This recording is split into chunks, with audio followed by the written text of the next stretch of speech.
കഴിഞ്ഞ ക്ലാസ്സിൽ നമ്മൾ പഠിച്ചു നിർത്തിയത് ആദം ഹവ്വ ദമ്പതികളുടെ വീഴ്ചയെക്കുറിച്ചും അതിന് പരിഹാരം വരുത്തുവാൻ തക്കവണ്ണം യഹോവയായ ദൈവം തന്നെ മനുഷ്യനെ വീണ്ടെടുക്കുവാനുള്ള വലിയ സദ്വർത്തമാനം കൊടുത്തതിനെക്കുറിച്ചുമാണ്. ഇന്ന് നമ്മളതിൻ്റെ തുടർച്ചയായിട്ട് ഖുറാനിൽ പറഞ്ഞിരിക്കുന്ന കാര്യങ്ങളാണ് പരിശോധിക്കാനായിട്ട് പോകുന്നത്. ഞാൻ വെറുതെ പറഞ്ഞല്ല അള്ളാഹു കഥ പറയുകയാണെന്ന്. നിങ്ങളൊരു പക്ഷെങ്കിൽ വിചാരിച്ചേക്കാം ഞാൻ മുസ്ലിം സഹോദരങ്ങളെ ഇകഴ്ത്താൻ വേണ്ടിയിട്ടോ അല്ലെങ്കിൽ അവരുടെ വേദത്തെ ഇകഴ്ത്താൻ വേണ്ടി പറയുന്നതാണ് എന്നല്ല. അങ്ങനെ ചിന്തിക്കുകയും ചെയ്യരുത്. ഞാൻ പറഞ്ഞല്ലോ, ഞാൻ എല്ലാവരെയും സ്നേഹിക്കുന്നുണ്ട്, ദൈവം എല്ലാവരെയും സ്നേഹിക്കുന്നുണ്ട്. ദൈവം സ്നേഹിക്കുന്ന എല്ലാ മനുഷ്യരെയും നമ്മളും പരസ്പരം സ്നേഹിക്കാനും കരുതുവാനും ബാധ്യസ്ഥരാണ്. ഇവിടെ അള്ളാഹു കഥ പറയുകയാണെന്നുള്ളത് ഞാൻ പറയുന്നതല്ല എന്ന് ഞാൻ സൂചിപ്പിച്ചു. അത് അക്ബർ സാഹിബ് പറയുന്നു. നമുക്കതൊന്ന് കേൾക്കാം. ഖുർആൻ പറഞ്ഞതുപോലെ തന്നെ കനി ഭക്ഷിച്ചു. ഖുർആനിലെ കഥയനുസരിച്ച് ആ കനി ഭക്ഷിച്ചപ്പോൾ അവർ സ്വർഗത്തിൽ നിന്ന് പുറത്താക്കപ്പെട്ടു. എന്നാൽ ബൈബിളിൽ പറയുന്നത് പ്രലോഭനവുമായി സർപ്പം കടന്നു വന്നു എന്നാണ്. പരിശുദ്ധ ഖുർആൻ പറയുന്നത് പിശാച് കടന്നു വന്നു എന്നാണ്. സർപ്പം പിശാചിന്റെ പ്രതിരൂപമാണ് എന്ന വ്യാഖ്യാനമുണ്ട്. പക്ഷെ ഏതായിരുന്നാലും ഖുർആനിൽ സർപ്പവുമായി ബന്ധപ്പെട്ട പരാമർശങ്ങളെയില്ല.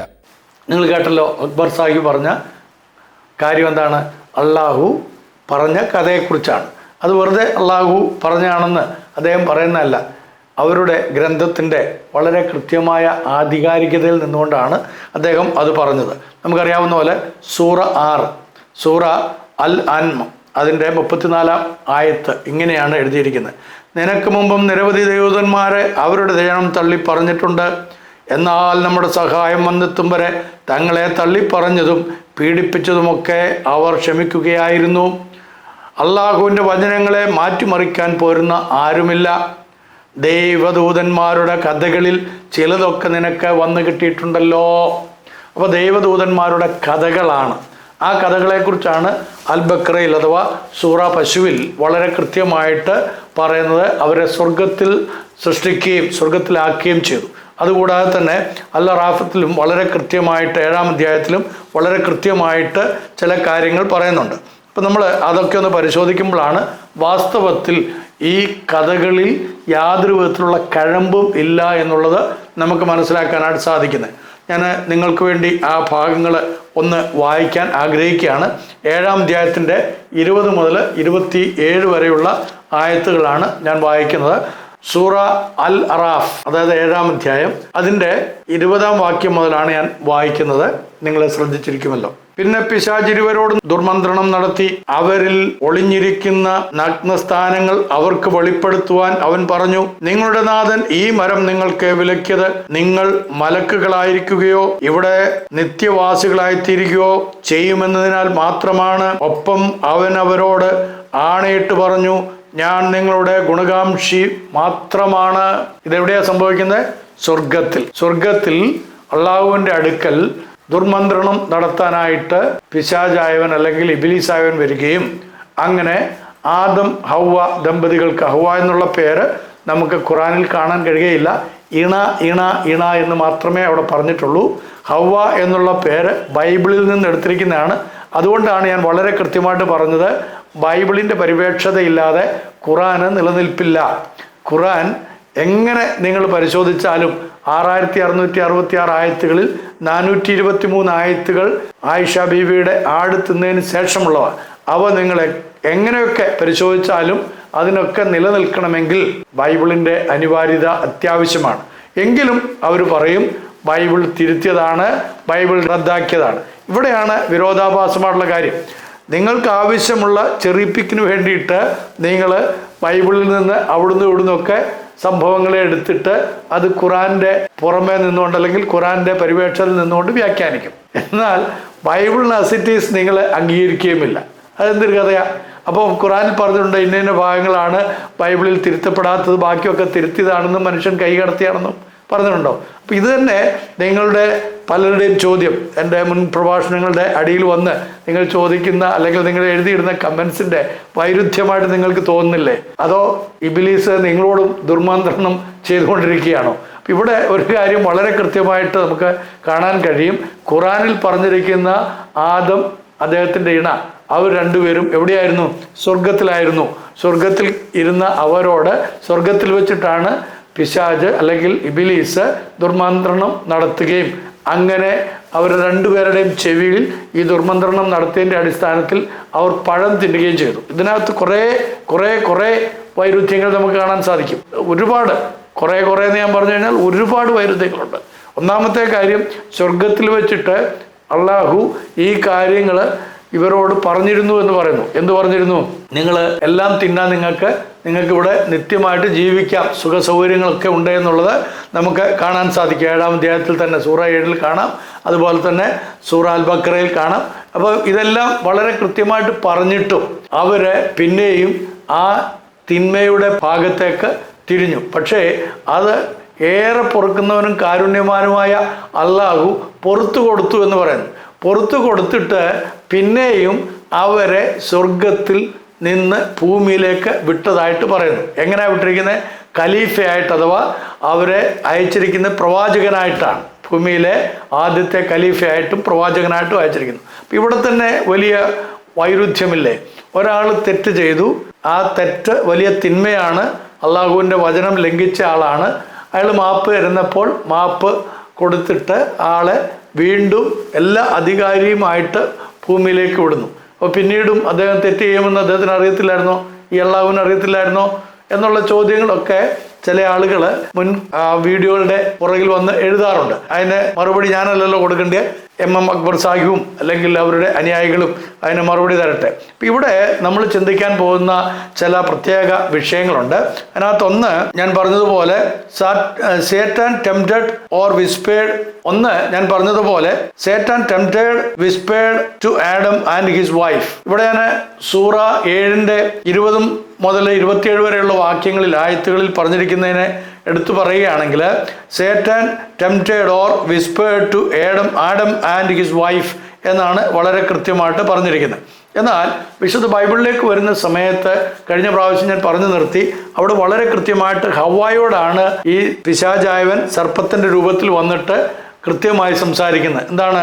ഈ വൃക്ഷത്തിൻ്റെ ഫലം നിങ്ങൾ തിന്നാൻ പാടില്ല എന്ന് ദൈവം കൽപ്പിച്ചിട്ടുണ്ടോ? അപ്പോൾ അവൾ വളരെ കൃത്യമായിട്ട് ഹവ്വ പറയുകയാണ്, അത് തിന്നരുതെന്ന് മാത്രമല്ല, തൊടുകയും ചെയ്യരുത്, അത് തിന്നുന്ന നാളിൽ ഞങ്ങൾ മരിക്കും. വളരെ കൃത്യമായിട്ട് പാപത്തിൻ്റെ പരിണത ഫലം എന്തായിരിക്കുമെന്നുള്ളത് ഹവ്വായ്ക്ക് അറിയാമായിരുന്നു. അറിയാഞ്ഞിട്ടല്ല അവരതെടുത്തത്. പക്ഷേ അതിനകത്തൊരു അട്രാക്ഷൻ വളരെ കൃത്യമായിട്ട് ആ ഫലത്തെക്കുറിച്ച് പറയുന്നുണ്ട്. എന്താണ്? കാണുവാൻ ഭംഗിയുള്ളതും തിന്മാൻ നല്ലതുമെന്ന് ഹവ്വ ചിന്തിച്ചിട്ട് അത് പറിച്ച് താനും ഭക്ഷിച്ചു, ഭർത്താവിനും കൊടുത്തു എന്നാണ് നമ്മൾ വായിക്കുന്നത്. അപ്പോൾ അവിടെയാണ് പാപത്തിൻ്റെ കൃത്യത വെളിപ്പെടുത്തുന്നത്. എന്തുകൊണ്ടാണ് പാപത്തിൻ്റെ കൃത്യത എന്ന് ഞാൻ പറഞ്ഞത്? അവർക്കറിയാഞ്ഞിട്ടല്ല, മനസ്സിലാക്കാഞ്ഞിട്ടല്ല, മറിച്ച് അറിഞ്ഞിട്ടും മനസ്സിലാക്കിയിട്ടും അതിൻ്റെ ശിക്ഷ എന്തായിരിക്കുമെന്ന് കൃത്യമായിട്ട് അവരോട് ദൈവം പറഞ്ഞിരുന്നുവെന്ന് ബോധ്യമായിട്ടും അവർ ആ തിന്മ തിരഞ്ഞെടുത്തു. അപ്പോൾ ഈ തെരഞ്ഞെടുപ്പാണ് ബൈബിളിനെ സംബന്ധിച്ച് ഏറ്റവും പ്രധാനപ്പെട്ട ഒരു കാര്യം. തെരഞ്ഞെടുപ്പ്. ദൈവം മനുഷ്യനെ സൃഷ്ടിച്ചതും അവന് സ്വാതന്ത്ര്യം നൽകിയതും തെരഞ്ഞെടുക്കാനുള്ള പൂർണ്ണ അധികാരത്തോടു കൂടിയാണ്. തെരഞ്ഞെടുക്കാനുള്ള പൂർണ്ണ അധികാരം ദൈവം മനുഷ്യന് കൊടുത്തിട്ടുണ്ട്. നന്മ വേണോ തിന്മ വേണോ, ജീവന്റെ വഴിയിൽ നടക്കണമോ തിന്മയുടെ വഴിയിൽ നടന്ന് നിത്യ മരണത്തിലേക്ക് പോകണമോ, അതോ ജീവന്റെ മാർഗത്തിലൂടെ സഞ്ചരിച്ച് നിത്യ സ്വർഗത്തിലേക്ക് പോകണമോ എന്നുള്ളതാണ് ബൈബിളിൻ്റെ പ്രമേയം. അത് ദൈവം മനുഷ്യർക്ക് നൽകിയിരിക്കുന്ന ഏറ്റവും സുതാര്യവും ഏറ്റവും അനുഗ്രഹീതവുമായിട്ടുള്ള ഒരു പ്രത്യേകതയാണ്. ഖുറാനിൽ ആ കാര്യം മിസ് ചെയ്യുന്നു. അവിടെ അള്ളാഹു അവരോട് രണ്ടുപേരോടും പറഞ്ഞിരുന്നെങ്കിലും ദുർമന്ത്രണം കേട്ട് കഴിഞ്ഞപ്പോൾ, ആ വിസ്പേറിങ് കേട്ട് കഴിഞ്ഞപ്പോൾ അവര് ഒരുമിച്ച് ഭക്ഷിച്ചതായിട്ടാണ് ഖുറാൻ ഇതിനെക്കുറിച്ച് പറയുന്നത്. അപ്പോൾ അവിടെ മരണത്തെക്കുറിച്ചുള്ള കാര്യങ്ങളൊന്നും തന്നെ പങ്കുവെക്കുന്നില്ല. അതാണ് ജീവനിലേക്ക് പിന്നെ മടക്കി കൊണ്ടുവരേണ്ടതിൻ്റെ ആവശ്യകത ഇല്ലാത്തത്. ഞാൻ പറഞ്ഞ പോയിന്റ് നിങ്ങൾക്ക് ബോധ്യമായി തോന്നുന്നു. എൻ്റെ മുസ്ലിം സഹോദരങ്ങൾ ശ്രദ്ധിക്കണം. നിങ്ങളോട് ഞാൻ വളരെ കൃത്യമായി സ്നേഹത്തോടെ പറയുകയാണ്, മരണം എങ്ങനെയാണ് മനുഷ്യരിലേക്ക് പടർന്നത്, എങ്ങനെ മനുഷ്യരിലേക്ക് മരണം വന്നു എന്നുള്ളത് ബൈബിൾ വളരെ കൃത്യമായിട്ട് പഠിപ്പിക്കുന്നുണ്ട്. ഖുർആൻ അത് പഠിപ്പിക്കുന്നില്ല. അവിടെയാണ് ജീവനിലേക്ക് എങ്ങനെ നമുക്ക് പ്രവേശിക്കാം എന്നുള്ള മിസ്സിങ് ഖുർആനിൽ കാണുന്നത്. അത് ഞാൻ വിശദമായിട്ട് പറയാം. വിശുദ്ധ ബൈബിളിലെ ഇതിനോടുമായി ബന്ധപ്പെട്ടുകൊണ്ട് തന്നെ ഇപ്പോൾ ഈ പറഞ്ഞ സംഭവത്തോട് ബന്ധപ്പെട്ട് നമ്മൾ റോമാലേഖനം 5-ാം അധ്യായത്തിൻ്റെ 12-ാം വാക്യം വായിക്കുമ്പോൾ അവിടെ നമ്മൾ കാണുന്നത്, അതുകൊണ്ട് ഏക മനുഷ്യനാൽ പാപവും പാപത്താൽ മരണവും ലോകത്തിൽ കടന്നു. ഇങ്ങനെ എല്ലാവരും പാപം ചെയ്യുകയാൽ മരണം സകല മനുഷ്യരിലും പരന്നിരിക്കുന്നു. അപ്പം പാപം നിമിത്തമാണ് മരണമുണ്ടായത്. വീണ്ടും റോമാലേഖനം 3-ാം അധ്യായത്തിൽ നമ്മൾ കാണുന്നു, ഒരു വ്യത്യാസവുമില്ല, എല്ലാവരും പാപം ചെയ്ത് ദൈവ തേജസ് ഇല്ലാത്തവരായി തീർന്നു. അപ്പോൾ അതിൻ്റെ ഫലമായിട്ട് എന്തു പറ്റി? ആ ദൈവ തേജസ്, ദൈവസ്വരൂപം, ദൈവം സൃഷ്ടിച്ചപ്പോൾ മനുഷ്യന് നൽകിയ ദൈവസ്വരൂപവും സാദൃശ്യവും അത് അവൻ അന്യമായപ്പോൾ അവൻ മരണത്തിന് വിധിക്കപ്പെട്ടു. അപ്പം ആ മരണത്തിന് വിധിക്കപ്പെട്ട മനുഷ്യനെ ജീവനിലേക്ക് നയിക്കാൻ തക്കവണ്ണം മനുഷ്യൻ്റെ സൽക്കർമ്മങ്ങളോ അവന് ലഭിക്കുന്നതായിട്ടുള്ള പ്രബോധനങ്ങളോ സാധ്യമല്ല. അവിടെയാണ് ഖുറാനും ബൈബിളും തമ്മിലുള്ള കാതലായ വ്യത്യാസം. നിങ്ങൾ മനസ്സിലാക്കണം, പ്രബോധനങ്ങൾ കൊണ്ടോ പ്രബോധനങ്ങൾ പാലിച്ചതുകൊണ്ടോ നിയമങ്ങൾ പാലിച്ചതുകൊണ്ടോ മനുഷ്യൻ രക്ഷപ്പെടുന്നില്ല. മനുഷ്യനെ രക്ഷിക്കാൻ തക്കവണ്ണം അവൻ്റെ അവസ്ഥയിലേക്ക് ഇറങ്ങി വന്ന് അവനെ രക്ഷിക്കാൻ തക്കവണ്ണം ഒരു രക്ഷിതാവിൻ്റെ അനിവാര്യതയുണ്ട്, അത്യാവശ്യമുണ്ട്. അതുകൊണ്ടാണ് ദൈവം തന്നെ ആ പ്രവൃത്തി ചെയ്യാൻ തയ്യാറായത്, മനുഷ്യനെ രക്ഷിക്കാനായിട്ട്. സാക്ഷാൽ സർവശക്തനായ ദൈവം, പിതാ പുത്ര പരിശുദ്ധാത്മാവാം ഏക സത്യ നിത്യ ദൈവം. ഇവിടെ എൻ്റെ മുസ്ലിം സഹോദരങ്ങൾക്ക് ഉണ്ടാകുന്ന സംശയത്തിൻ്റെ മറുപടിയും കൂടിയാണ്, ശ്രദ്ധിക്കുമല്ലോ. ഒന്ന്, ദൈവത്തെക്കുറിച്ചുള്ള പൂർണ്ണ അറിവും വെളിപ്പാടും മനുഷ്യവർഗത്തിന് ലഭിക്കുന്നത് യേശു ക്രിസ്തുവിൻ്റെ ആഗമനത്തോടു കൂടിയാണ്. യേശു ക്രിസ്തുവിൻ്റെ ആഗമനം വരെ മനുഷ്യർ ദൈവത്തെക്കുറിച്ചുള്ള അറിവെന്ന് പറയുന്നത് അത് പ്രവാചകന്മാരിലൂടെയോ അല്ലെങ്കിൽ ദൈവവചനം എഴുതിയതായിട്ടുള്ള ആളുകളിലൂടെയോ ലഭിച്ച അറിവുകൾ മാത്രമാണ്. അപ്പോഴും അതിനകത്ത് അപ്രമേയനായിട്ടുള്ള, നിത്യനായിട്ടുള്ള, സ്തുത്യനായിട്ടുള്ള, പരിപൂർണനായിട്ടുള്ള, വിശുദ്ധനായ ദൈവത്തെക്കുറിച്ചുള്ള കാഴ്ചപ്പാടുകളെല്ലാം വൈകല്യമാർന്നതായിരുന്നു. മനുഷ്യൻ്റെ ചിന്താഗതികൾക്ക് ഉള്ളിൽ നിന്നുകൊണ്ട് മാത്രമേ ദൈവത്തെക്കുറിച്ച് മനുഷ്യർക്ക് ചിന്തിക്കാൻ കഴിയുള്ളൂ. അതിനെക്കുറിച്ച് വിശുദ്ധ ബൈബിള് എബ്രായ ലേഖനം 1-ാം അധ്യായത്തിൻ്റെ 1-ാം വാക്യത്തിൽ പറയുന്നത്, ദൈവം പണ്ട് ഭാഗമായും വിവിധമായും മനുഷ്യരോട് സംസാരിച്ചു. അപ്പോൾ അത് ഭാഗമായിട്ടുള്ള അറിവായിരുന്നു. എന്ന് പറഞ്ഞു കഴിഞ്ഞാൽ it was a partial information about God. ദൈവത്തെക്കുറിച്ചുള്ള അറിവ് വളരെ പരിമിതമായിരുന്നു മനുഷ്യർക്ക്. എന്നാൽ അന്ത്യകാലത്തിൽ യേശുക്രിസ്തു നിമിത്തം, പുത്രൻ നിമിത്തം, പുത്രൻ എന്നുള്ള പദം അവിടെ വരുമ്പോഴാണ് എൻ്റെ മുസ്ലിം സഹോദരങ്ങൾക്ക് ഏറ്റവും വലിയ സിർക്കായിട്ട് തോന്നുന്നത്. നിങ്ങളിപ്പോൾ തന്നെ പ്രാർത്ഥന ചൊല്ലുന്നുണ്ടാവും. ഇത് കേട്ടതുകൊണ്ട് നിങ്ങളുടെ കാതുകളെല്ലാം നിങ്ങളിങ്ങനെ കൊട്ടിയടച്ച് നിങ്ങൾ സിർക്കിൻ്റെ എതിരെയുള്ള പ്രാർത്ഥന ചൊല്ലുന്നുണ്ടാവും. ഞാൻ നിങ്ങളോട് പറയട്ടെ, പുത്രൻ എന്നുള്ള പദം എന്തുകൊണ്ടാണ് ബൈബിൾ ഉപയോഗിക്കുന്നത് അത് നിങ്ങൾ കേൾക്കണം. കേൾക്കുമ്പോൾ നിങ്ങൾക്ക് മനസ്സിലാവും. അതൊരു ആലങ്കാരിക പദമാണ്. എൻ്റെ സഹോദരന്മാരെ, നിങ്ങൾ മനസ്സിലാക്കണം. ഈ പൂച്ചയുടെ മകൻ എന്നൊക്കെ ചിലരെ കുറിച്ച് റസൂൽ പറഞ്ഞിട്ടുണ്ടല്ലോ, അല്ലേ? അള്ളാഹുവിൻ്റെ റസൂൽ പൂച്ചയുടെ മകൻ എന്നൊക്കെ അള്ളാഹുവിൻ്റെ റസൂൽ പറഞ്ഞിട്ടുണ്ടല്ലോ, നിങ്ങൾ കേട്ടിട്ടുണ്ടത്. അപ്പം അദ്ദേഹത്തെ പ്രസവിച്ചത് പൂച്ചയായതുകൊണ്ടാണോ? അല്ല, അതൊരു ആലങ്കാരികമായ പദമാണ്. പതുക്കെ പമ്മി നടക്കുന്നത് കൊണ്ടാണ് അങ്ങനെ അബൂ ഹുറൈറയാണെന്ന് തോന്നുന്നു, അങ്ങനെ അദ്ദേഹത്തെക്കുറിച്ചാണെന്ന് തോന്നുന്നു. ആ വിധത്തിൽ എൻ്റെ പഴയ വായനയിൽ നിന്ന് ഞാൻ പറയുന്നതാണ്. അപ്പോൾ അങ്ങനെയുള്ള ചില പേരുകളൊക്കെ, തീയുടെ മകൻ എന്ന് പറഞ്ഞിട്ടുണ്ട്. അതുപോലെ തന്നെ പുസ്തകങ്ങളുടെ മാതാവ് എന്നാണ് നിങ്ങളുടെ ഗ്രന്ഥത്തെ അള്ളാഹുവിൻ്റെ റസൂല് വിളിച്ചിരിക്കുന്നത്. അപ്പം ഇതിനെ ആരെങ്കിലും പ്രസവിച്ചിട്ടാണോ, അല്ലെങ്കിൽ ഇത് വേറെ പുസ്തകങ്ങളെ പ്രസവിച്ചിട്ടാണോ? ഒന്നുമല്ല. അപ്പോൾ അത് ആലങ്കാരികമായിട്ട് പറയുന്നത്. ഇവിടെ എന്തുകൊണ്ടാണ് യേശുവിനെ ദൈവപുത്രൻ എന്ന് പറയുന്നത്? അതിൻ്റെ കാരണം, പൂർണ്ണ ദൈവമായിരുന്നവൻ, മനുഷ്യർക്ക് ചിന്തിക്കാനും വിചാരിക്കാനും കഴിയാത്തത്ര അപ്രമേയനായിട്ടുള്ളവൻ, സകല പ്രപഞ്ചത്തിൻ്റെ സൃഷ്ടികർത്താവായ ദൈവം. ആ ദൈവത്തിൻ്റെ നേച്ചർ എന്ന് പറയുന്നത് ആത്മാവാണ്. ദൈവം ആത്മാവാണ്. ആത്മാവായ ദൈവത്തെ മാറ്ററിനും സ്പേസിനും ടൈമിനും ഒക്കെ ഉള്ളിൽ കിടക്കുന്ന നമുക്ക് ചിന്തിക്കാൻ പോലും കഴിയുകയില്ല, നമുക്ക് മനസ്സിലാക്കാൻ പോലും കഴിയുകയില്ല, ആരെങ്കിലും പറഞ്ഞാലും ഗ്രഹിക്കാൻ കഴിയുകയില്ല. അപ്പോൾ ആത്മാവായ ദൈവം ദൈവത്തിൽ തന്നെ ജഡാവതാരം എടുത്തു വരുവാനുള്ള തീരുമാനം എടുത്തത് കൊണ്ട് അങ്ങനെ ജഡാവതാരം എടുത്ത് വന്നവനായിട്ടുള്ള ആ യേശു ക്രിസ്തുവിനെ പുത്രൻ എന്ന് വിളിക്കുന്നു. പുത്രൻ എന്ന് വിളിക്കുന്നു. ആ പുത്രൻ എന്ന് യേശുവിനെ വിളിക്കുന്നതുകൊണ്ട്, അല്ലെങ്കിൽ യേശുവിനെ പുത്രൻ എന്ന് വിളിക്കുന്നതുകൊണ്ട്, ആ പുത്രൻ വന്നതായിട്ടുള്ള പൂർണ്ണ ദൈവത്തിലെ, ആത്മാവായ ദൈവത്തിലെ ആദ്യ വ്യക്തിത്വത്തെ പിതാവ് എന്ന് വിളിക്കുന്നു. പിതാവ് എന്ന് വിളിക്കുന്നു. ആ പിതാവിനെ ആരും ഒരു നാളും കണ്ടിട്ടില്ല. ദൈവത്തെ ആരും ഒരു നാളും കണ്ടിട്ടില്ല എന്ന് ബൈബിൾ പറയുമ്പോഴൊക്കെയും വളരെ കൃത്യമായിട്ട് പിതാവായ ദൈവത്തെക്കുറിച്ചാണ് അത് പറയുന്നത്. പിതാവായ ദൈവത്തെ ആരും ഒരു നാളും ഒരിക്കലും കണ്ടിട്ടില്ല. നിങ്ങൾ പറയുന്നത് ശരി തന്നെയാണ്, ആരും കണ്ടിട്ടില്ല. എന്നാൽ വിശുദ്ധ യോഹന്നാന്റെ സുവിശേഷം 1-ാം അധ്യായത്തിൻ്റെ 8-ാം വാക്യത്തിൽ വളരെ കൃത്യമായിട്ട് പറയുകയാണ്, ദൈവത്തെ ആരും ഒരു നാളും കണ്ടിട്ടില്ല, അവൻ്റെ മടിയിലിരിക്കുന്ന ഏകജാതനായ പുത്രൻ അവനെ വെളിപ്പെടുത്തിയിരിക്കുന്നു. യേശു പിതാവായ ദൈവത്തെ വെളിപ്പെടുത്തിയിരിക്കുന്നു. എന്നെ കണ്ടവൻ പിതാവിനെ കണ്ടിരിക്കുന്നു എന്ന് പിന്നീട് യേശു പറഞ്ഞു. വളരെ കൃത്യമായിട്ട് പറയുന്നുണ്ട്. യോഹന്നാന്റെ സുവിശേഷം 14-ാം അധ്യായത്തിൽ ഞങ്ങൾക്ക് പിതാവിനെ കാണിച്ചു തരണം, അപ്പോൾ മതി എന്ന് യേശുവിന്റെ ശിഷ്യഗണം ചോദിച്ചപ്പോൾ യേശു ഉത്തരം പറഞ്ഞത്, ഫിലിപ്പോസേ, നിങ്ങൾ ഇത്ര നാളും എൻ്റെ കൂടെ ഇരുന്നിട്ട് നിങ്ങൾ എന്നെ അറിയുന്നില്ലയോ? എന്നെ കണ്ടവൻ പിതാവിനെ കണ്ടിരിക്കുന്നു. അപ്പൊ പിതാവും ഞാനും ഒന്നാകുന്നു. അപ്പൊ ഒന്നായിരുന്നവൻ, ഏക ആത്മാവായി വസിച്ചവൻ, ഏകത്വത്തിൽ വസിച്ചവൻ, അവനിൽ 3 ആളത്വങ്ങൾ ഉണ്ടെന്നുള്ള ആ പൂർണ്ണ ബോധ്യത്തെ സകല മാനവർക്കും നൽകുവാൻ തക്കവണ്ണം, ദൈവത്തിൻ്റെ പൂർണ്ണതയെ വെളിപ്പെടുത്തുവാൻ തക്കവണ്ണം യേശു ക്രിസ്തുവിൻ്റെ ആഗമനം അനിവാര്യമായിരുന്നു. യേശു ക്രിസ്തുവിൻ്റെ ആഗമനം വളരെ എസൻഷ്യലായിരുന്നത് കൊണ്ട് യേശു തന്നെത്താൻ മനുഷ്യ അവതാരമെടുത്ത് ഭൂമുഖത്തേക്ക് വരികയും പിതാവായ ദൈവം തന്നിൽ വസിക്കുന്നുവെന്നും താൻ ആ പിതാവിൽ വസിക്കുന്നുവെന്നും പിതാവ് ആത്മാവാകുന്നുവെന്നും അങ്ങനെയുള്ള പിതാവും താൻ അവൻ്റെ പുത്രനും, മനസ്സിലായല്ലോ? അപ്പോൾ പിതാവ് എന്ന് പറയുന്നത് യേശു ക്രിസ്തു പുത്രൻ എന്ന് വിളിക്കപ്പെടുന്നത് കൊണ്ടാണ് നമ്മൾ ദൈവത്തെ പിതാവ് എന്ന് വിളിക്കുന്നത്. അത് മാത്രമല്ല, നമുക്ക് ഒരു റിലേഷൻഷിപ്പ്, ഒരു ബന്ധം സംസ്ഥാപിതമാക്കാൻ അത് അത്യന്താപേക്ഷിതം കൂടിയായിരുന്നു. അതിലേക്ക് ഞാൻ വരാം.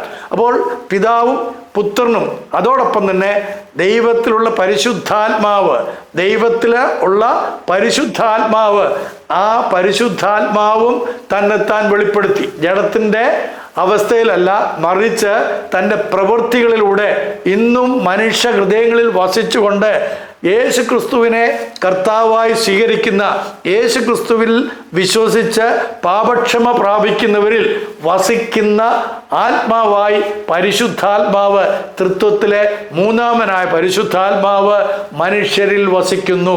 എനിക്ക് തോന്നുന്നത് നിങ്ങൾക്ക് അത് ഗ്രഹിക്കാൻ ഒരു പ്രാവശ്യം കൂടെ റീവൈൻഡ് ചെയ്ത് നിങ്ങൾ കേൾക്കുന്നത് നന്നായിരിക്കും.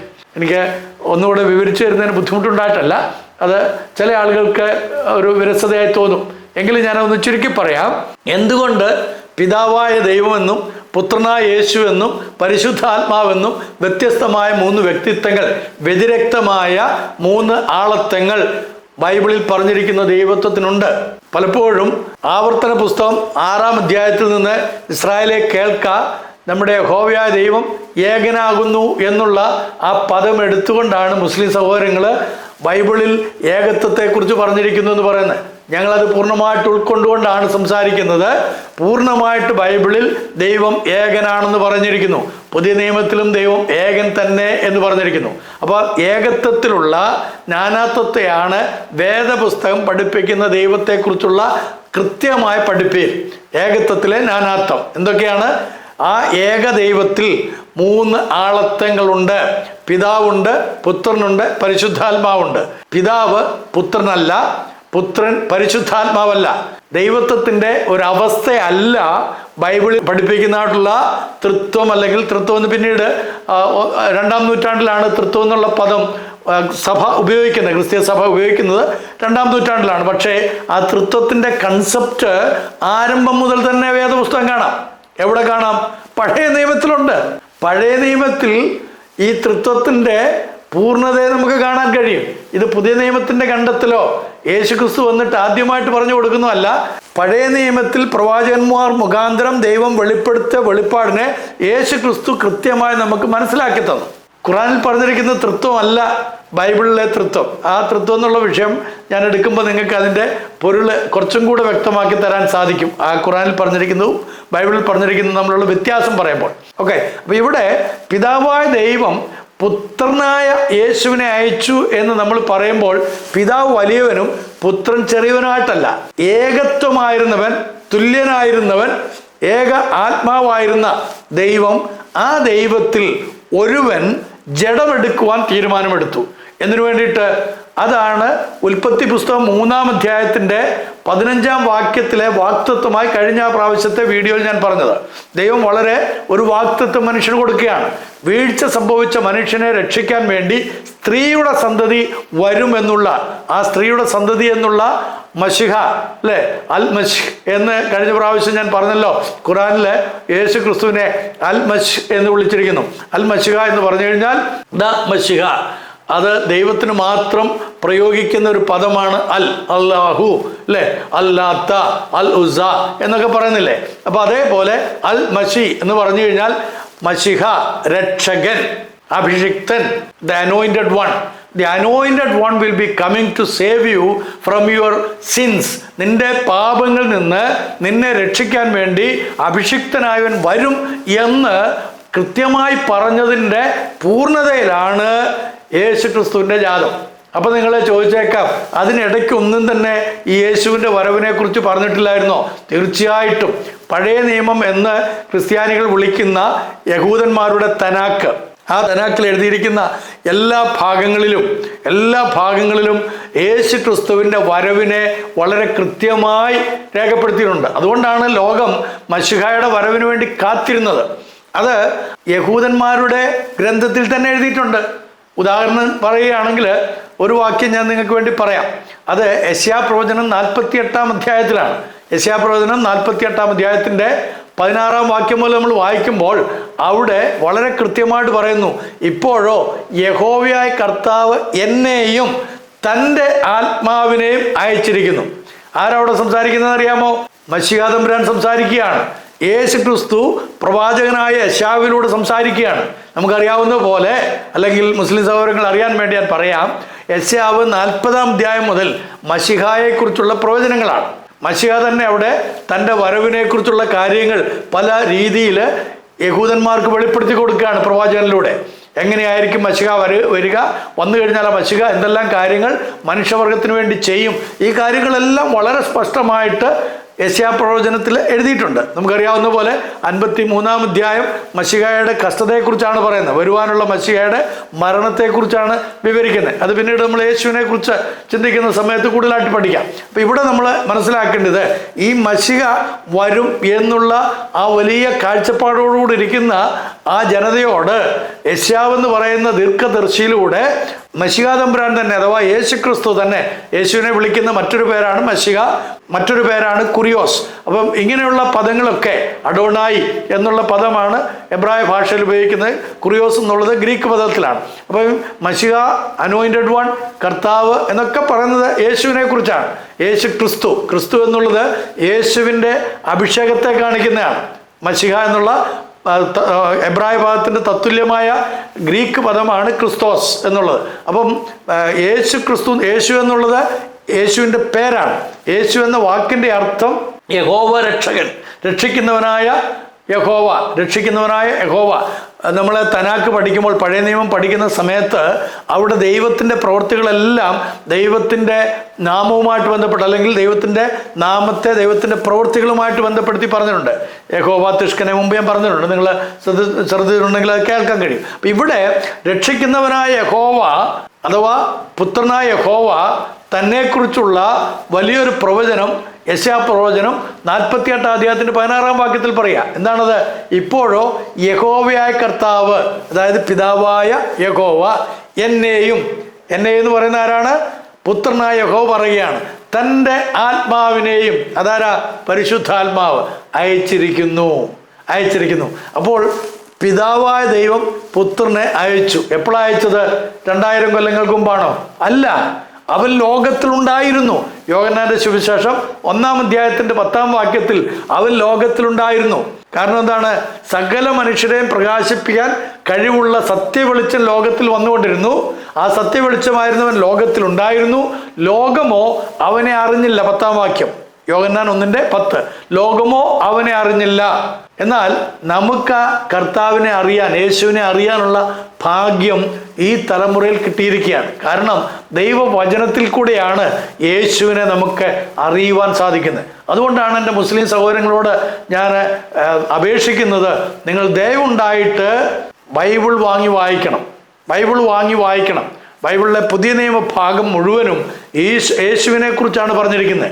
യേശുവിൻ്റെ ജനനം, യേശു ചെയ്ത അത്ഭുത പ്രവൃത്തികൾ, യേശു പഠിപ്പിച്ച കാര്യങ്ങൾ, യേശുവിന് സംഭവിച്ചിട്ടുള്ള എല്ലാ കാര്യങ്ങളും, യേശുവിൻ്റെ ക്രൂശ് മരണം, യേശു അടക്കം ചെയ്യപ്പെട്ടത്, യേശു ഉയർത്തെഴുന്നേറ്റത്, അതിനുശേഷം പരിശുദ്ധാത്മാവ് ലോകത്തിൽ വന്നതും സഭയെ അല്ലെങ്കിൽ യേശുവിൽ വിശ്വസിക്കുന്ന കൂട്ടത്തെ, ദൈവത്തിൻ്റെ വേർതിരിക്കപ്പെട്ട കൂട്ടം, സഭ, എക്ലിസ്യ, എക്കലയെ എന്നുള്ള 2 പദങ്ങളാണ് സഭയ്ക്ക് ഉപയോഗിച്ചിരിക്കുന്നത്. എക്കല എന്ന് പറഞ്ഞു കഴിഞ്ഞാൽ വിളിച്ച് വേർതിരിക്കപ്പെട്ടവരുടെ കൂട്ടം. അപ്പോൾ നമ്മളൊക്കെ വിളിച്ച് വേർതിരിക്കപ്പെട്ടവരാണ്. ആർക്കു വേണ്ടി? ദൈവത്തിന് വേണ്ടി. എന്തിനു വേണ്ടി? നമ്മൾ സ്വർഗത്തിൻ്റെ അവകാശികളാകാൻ വേണ്ടി. അപ്പോൾ സ്വർഗത്തിലേക്ക് നമ്മളെ കൊണ്ടുപോകാൻ വേണ്ടിയിട്ട് മശിഹാ തമ്പുരാൻ ഈ ലോകത്തിലേക്ക് ഒരിക്കൽ വന്നു. നമ്മളുടെ പാപത്തിന് പരിഹാരം വരുത്തിയിട്ട് നമുക്ക് വേണ്ടി ഒരു സ്ഥലം ഒരുക്കാൻ പോയിരിക്കുകയാണ്.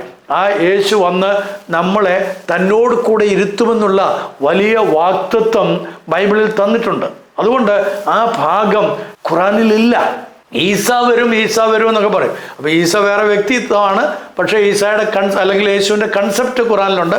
അതുകൊണ്ടാണ് അൽമശിഹ എന്നുള്ള പദത്തെ ഞാൻ എടുത്ത് എംഫസൈസ് ചെയ്ത് പറഞ്ഞത്. അപ്പോൾ ഈ അൽമശിഹ വരും. എന്തിനാണ് വരുന്നത്? തന്നിൽ വിശ്വസിക്കുന്നവരെ കൊണ്ടുപോകാൻ. എന്തായിട്ട് വിശ്വസിക്കണം? പാപത്തിൻ്റെ രക്ഷകനായി, പാപത്തിൽ നിന്ന് മോചിപ്പിക്കുന്നവനായി, പാപത്തിൽ നിന്ന് എന്നെ വിമോചിപ്പിക്കാൻ കഴിവുള്ള രക്ഷിതാവായിട്ട് അംഗീകരിക്കണം. അങ്ങനെ എന്നെ വിമോചിപ്പിക്കാനായിട്ട് യേശു എന്ത് ചെയ്തു എന്നും കൂടെ വിശ്വസിക്കണം. എന്താ ചെയ്തത്?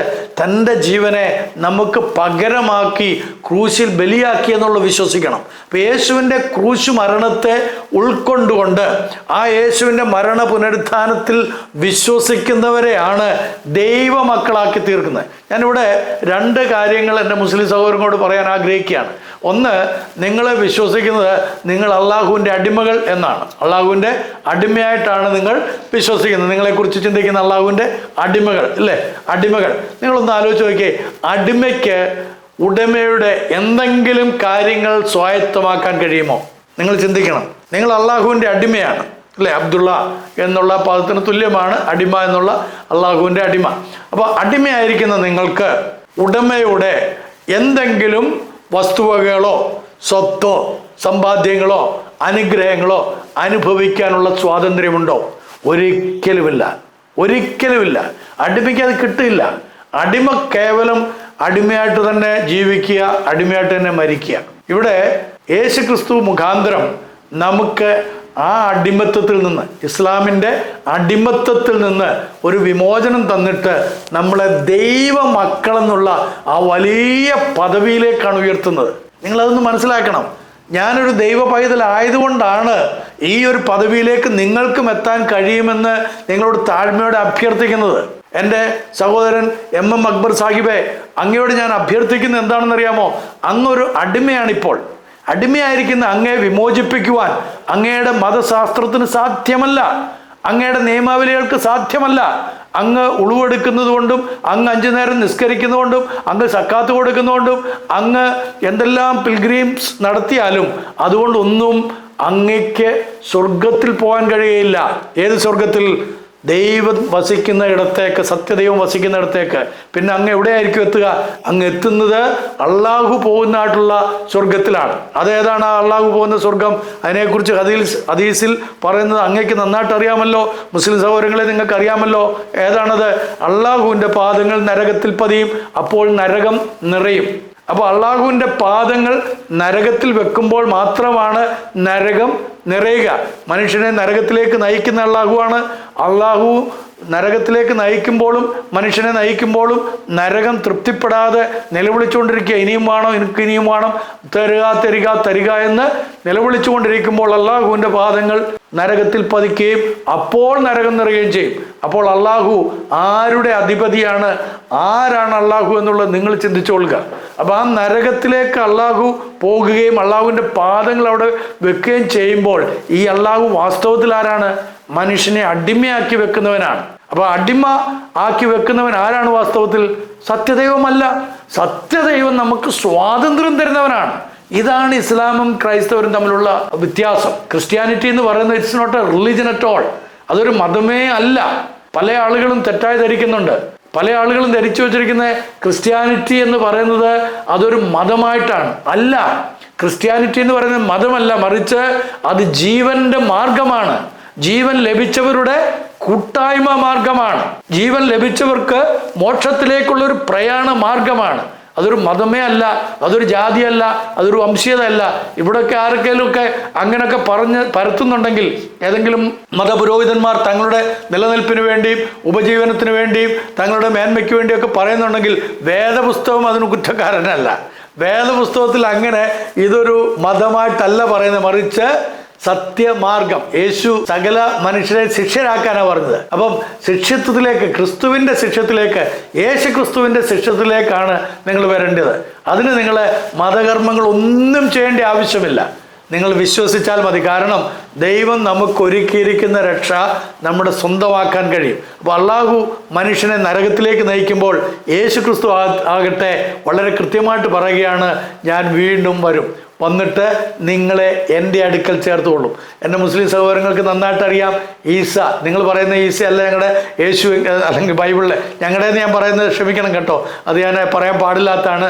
അതെൻ്റെ പിഴയാണ്, എൻ്റെ വലിയ പിഴയാണ്. കാരണം നമ്മുടേതാണ് യേശു ക്രിസ്തു, നമ്മുടെ എല്ലാവരുടെയുമാണ്, നമുക്കെല്ലാവർക്കും വേണ്ടിയിട്ടുള്ളതാണ്. എല്ലാ മനുഷ്യന് വേണ്ടിയിട്ടും കൂടെയുള്ള ഏക രക്ഷിതാവ് യേശു ക്രിസ്തുവാണ്. അതുകൊണ്ട് നമ്മുടെ രക്ഷിതാവായ യേശു ക്രിസ്തു സ്വർഗത്തിൽ നിന്ന് വീണ്ടും വരും, നമ്മളെല്ലാം തൻ്റെ അടുക്കൽ ചേർക്കും. അന്ന് നമുക്ക് സ്വർഗത്തിലേക്കാണോ പോകേണ്ടത്, അതോ യേശുവിനെ തള്ളിക്കളഞ്ഞു കഴിഞ്ഞാൽ നമ്മൾ പോകുന്ന എവിടാന്നറിയാമോ? അള്ളാഹുവിൻ്റെ ഒപ്പം നിത്യമായ നരകത്തിലേക്കായിരിക്കും. അവിടേക്കാണോ പോകേണ്ടത്? നിങ്ങൾ ചിന്തിക്കുക. അപ്പം ഞാൻ പറഞ്ഞ ഈ പിതാവും പുത്രനും പരിശുദ്ധാത്മാവും എന്നുള്ള ആ സാങ്കേതിക പദത്തിൻ്റെ അർത്ഥം നിങ്ങൾക്ക് മനസ്സിലായി കാണും.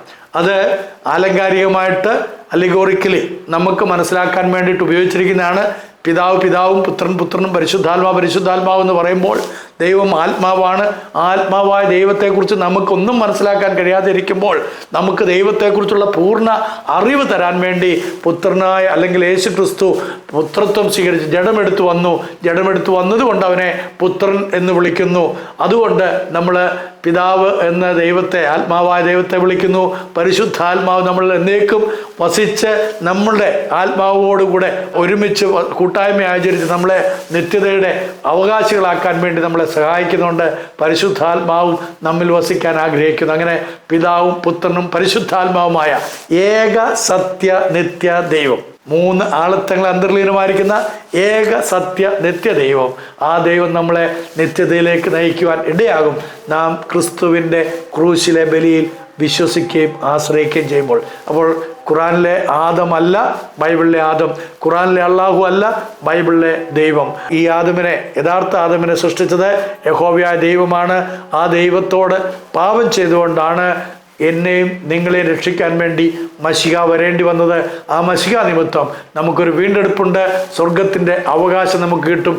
ഈ സ്വർഗം ഖുറാനിൽ പറഞ്ഞിരിക്കുന്ന സ്വർഗവുമായിട്ട് പുലബന്ധവുമില്ല, യാതൊരു ബന്ധവുമില്ല. ഇരുളും വെളിച്ചവും പോലുള്ള വ്യത്യാസമുണ്ട്. ഖുറാനിൽ പറഞ്ഞിരിക്കുന്ന സ്വർഗം ഏതാണെന്നുള്ളത് ഒരു പക്ഷേ എന്നേക്കാൾ നന്നായിട്ട് ഇപ്പോൾ ക്രൈസ്തവ സമൂഹത്തിലുള്ള എല്ലാവർക്കും അറിയാം. കാരണം ഇത് കേട്ട് നിങ്ങളുടെയൊക്കെ മൂല്യന്മാരൊക്കെ പറഞ്ഞ് അക്ബർ സാഹിബും ഒക്കെ പറഞ്ഞ് ഞങ്ങളുടെ ആളുകൾ ഇത് കേട്ട് ചിരിക്കാൻ തുടങ്ങിയിട്ടുണ്ട്. അവിടെ കിട്ടുന്ന കാര്യങ്ങളെ ഓർത്തൊക്കെ ചിരി, അത് അവർ ചിരിക്കുന്നത് തമാശയ്ക്ക് ചിരിക്കുന്നതല്ല, അത് നിങ്ങൾ ഉദ്ദേശിക്കുന്ന പോലെ കളിയാക്കി തന്നെയാണ് ചിരിക്കുന്നത്. കാരണം കളിയാക്കാനുള്ള ഒരുപാട് വസ്തുതകൾ നിങ്ങളുടെ സ്വർഗത്തിലുണ്ട്. എന്നാൽ വേദപുസ്തകം പഠിപ്പിക്കുന്ന സ്വർഗം എന്ന് പറയുന്നത് ദൈവത്തിൻ്റെ പൊന്മുഖം കണ്ടുകൊണ്ട് രാത്രിയും പകലുമില്ലാത്ത, സൂര്യനും ചന്ദ്രനും നക്ഷത്രങ്ങളുമില്ലാത്ത, ഒരിക്കലും അവസാനിക്കാത്ത ഒരു ദിവസം. കാരണം നമ്മൾ മോർട്ടൽ ലൈഫുള്ളവരാണ്. അവിടെ ചെല്ലുമ്പോൾ നമ്മൾ ഇമ്മോർട്ടൽ ലൈഫിലേക്ക് പ്രവേശിക്കുകയാണ്. ഇവിടെ ദ്രവത്വമുണ്ട്, അവിടെ അദ്രവത്വത്തിലാണ്. അവിടെ നമുക്ക് സൂര്യൻ്റെ ആവശ്യമില്ല. അവിടെ ദൈവത്തിൻ്റെ പ്രകാശം തന്നെ നമ്മളെ ജ്വലിപ്പിച്ചുകൊണ്ടേയിരിക്കും. നമ്മൾ പ്രകാശപൂരിതമായിട്ടുള്ള അനുഭവത്തിലായിരിക്കും. അവിടെ വെള്ളിയാഴ്ച ചന്തയൊന്നുമില്ല കേട്ടോ, അവിടെ മീൻ ചന്തയില്ല. അവിടെ ചെല്ലുമ്പം വലിയ കരിമീനിൻ്റെ കരളൊന്നും തരാൻ അവിടെ ഊറികളൊന്നുമില്ല. അവിടെ ഉള്ളത് ദൈവമക്കൾ, ദൈവത്തെ ആരാധിക്കുന്ന ദൂതവൃന്ദത്തോട് ചേർന്ന് ദൈവത്തെ സ്തുതിക്കുന്ന ദൈവമക്കളായ നമ്മൾ ഓരോരുത്തരുമാണ്. അതുകൊണ്ട് ആ അനുഭവത്തിലേക്ക് എത്തിച്ചേരാൻ കർത്താവ് നിങ്ങൾക്ക് ഭാഗ്യം തരട്ടെ. മുസ്ലിം സഹോദരങ്ങളെ, നിങ്ങളിത് കേൾക്കണം, നിങ്ങളുടെ സുഹൃത്തുക്കൾക്ക് ഇത് അയച്ചു കൊടുക്കണം. നിങ്ങൾ അവരോടിത് നിങ്ങൾക്ക് എന്തെങ്കിലും സംശയങ്ങളുണ്ടെങ്കിൽ നിങ്ങൾക്ക് ഇതിൻ്റെ ചുവട്ടിൽ ന്യായമായ രീതിയിലുള്ള സംശയങ്ങൾ എഴുതാം. അനാവശ്യമായിട്ടുള്ള ഒന്നും തന്നെ വായിക്കാറില്ല, ഞങ്ങൾ ഡിലീറ്റ് ചെയ്യത്തുമില്ല. എഴുതുന്ന ആളുകളുടെ, അതിപ്പം ക്രൈസ്തവ പേരൊക്കെ ഉള്ളവരും വന്നിട്ട് വേണ്ടാതീനൊക്കെ എഴുതുന്ന ചില കമൻസൊക്കെ ചില വീഡിയോകളിലൊക്കെ ഞാൻ കാണാറുണ്ട്. അത് ഒരിക്കലും അങ്ങനെ പാടില്ല. നമ്മളിത് ആരെയും വെല്ലുവിളിക്കാനോ ആരെയും പരിഹസിക്കാനോ അല്ല, മറിച്ച് സ്നേഹവും അവരോടുള്ള കരുതലും ഉള്ളതുകൊണ്ടാണ് ഈ സത്യം വിളിച്ചു പറയുന്നത്. എൻ്റെ മുസ്ലിം സഹോദരങ്ങളെ, കർത്താവ് നിങ്ങളെ സ്നേഹിക്കുന്നു, ഞങ്ങളും നിങ്ങളെ സ്നേഹിക്കുന്നു. നമുക്ക് ഒരുമിച്ച് അന്യോന്യ സ്നേഹത്തോടെ ജീവിക്കാം. ദൈവമായ കർത്താവ് ഇടയാക്കട്ടെ. ഈ എപ്പിസോഡ് ഇവിടെ അവസാനിപ്പിക്കുകയാണ്. Thank you very much.